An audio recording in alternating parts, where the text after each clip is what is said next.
Hi guys, Unionists in Northern Ireland really need to wake up and smell the coffee. The idea that they have a permanent majority until the end of time was dealt a massive blow in May during the local elections, but also a few years ago when Sinn Féin became the biggest party in the Assembly. Now there has been talk for some time of Unionist parties forming a unique bloc or party, but this has failed to materialise for obvious reasons. But a potentially bigger problem facing unionism in Northern Ireland is political apathy from Britain, which has increased since Brexit. Here Lord Alderdice, the former leader of the moderate Alliance Party, explains the reckoning unionism faces. You seem to be suggesting that if Stormont does not get back up and running, be it in the autumn or wherever, that we are looking towards some kind of joint authority.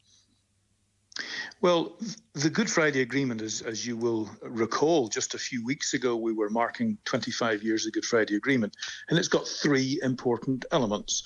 One, Strand 1, the Assembly, then the North-South bodies, Strand 2, and then Strand 3, the British government and the Irish government. Now, if the Assembly's not operating, then the North-South bodies can't operate. And the only bit that's left is British-Irish government cooperation.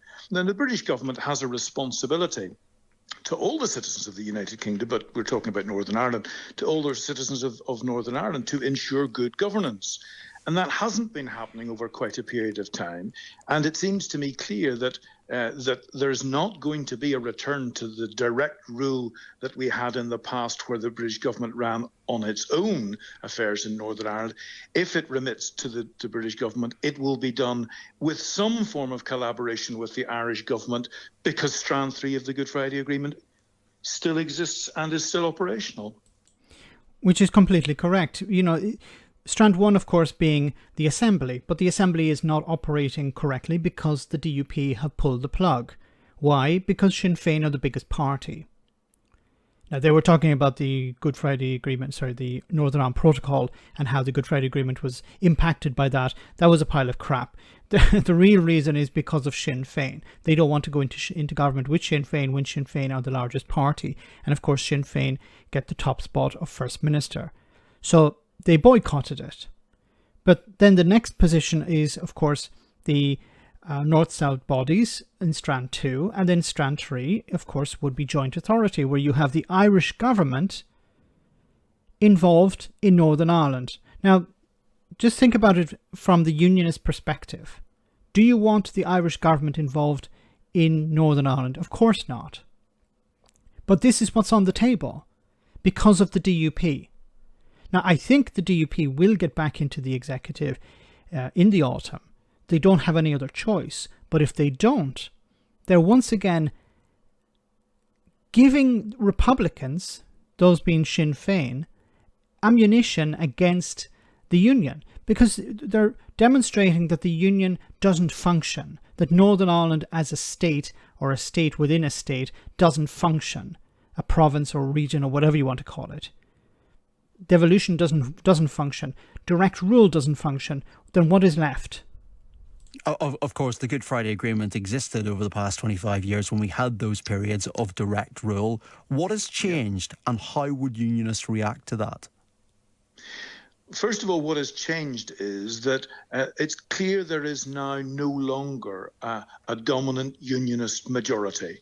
Up until the recent elections, one could have said that. And in fact, I remember a debate in the House of Lords in 2021, December of 2021, where sadly Lord Trimble's no longer with us. But in that debate, he reproved me for saying that unionists would be well to consider a joint First Minister, because the time would come very shortly when there would be a Republican First Minister, and they would be wishing that they had a joint First Minister. He reproved me and said, "Oh, you don't be speculating about the future," and so on. Of course, the future has come. Unionist majority is gone. It's gone for good. It's not going to be coming back. And in fact, all the talk about trying to pull unionists together and get a majority, the numbers aren't there anymore. So that has completely changed. And that changes the way the British government also looks at it, because what it means is that the future is not simply one that's going to be a continuation of the past. It means that there is major political change coming down the track. And with Brexit, and with Rishi Sunak coming in as Prime Minister, his key agenda was to try to reset the relationship with the European Union, to reset the relationship with the United States. That was the priority. That's what the Windsor Protocol and frameworks was really about. And he was very successful. So he's not going to rubbish the Windsor frameworks simply because there isn't agreement on the unionist side. And therefore, there are going to be major changes, whether those are in the form of how the structures in the Assembly are made up, or if unionists persist in keeping the Assembly in suspense. Government has to take responsibility for governing, and it will be doing it in a medium to long term with a view to the trajectory which is marked out by the changes of demography. There you have it. So the population in Northern Ireland is changing. The UK government understand this. They're not going to stand in the way of a united Ireland if they see that there's a growing majority in Northern Ireland that want that. And unionists can stamp their feet and throw a tantrum, or they can be part of a united Ireland. Now, this might sound counterintuitive, it might sound ridiculous, but unionism has a place. What is unionism? It's been pro-British. It's a pro-British identity.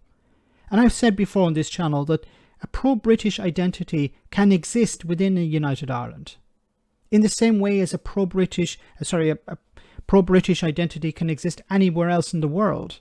A pro-British identity can exist in America, in the same way that a pro-Polish identity can exist in Ireland or in Britain or in America or wherever. So there's this idea that unionism will die, in a sense, yes, in a united Ireland. But the British identity doesn't have to. British people who believe they're British can still act out on that Britishness. They can still identify. They can have their marches, their parades. They can sing God Save the King, whatever they want. They can fly the flag, the Union flag, over their homes. That doesn't take away from their identity. They're part of a different state, but they're still in their hearts British, and no one can take that away from them. And a future united Ireland wouldn't want to do that. This is not the 1920s or the 1960s or even the 1990s. The Republic of Ireland has moved on a great deal, and I think many people in unionism, and I'm talking about the politicians here, don't seem to want to accept that. But the ordinary unionists, I think they have understood that that change has happened. So what Lord Alderdice here is saying, that the British government want rid of Northern Ireland. They want shot of it. They're tired of it. The two main parties don't have any MPs in the area. It's not something that is front and centre within British politics in the sense of England, Scotland or Wales. It's an afterthought, and it's a cost for them, a political cost.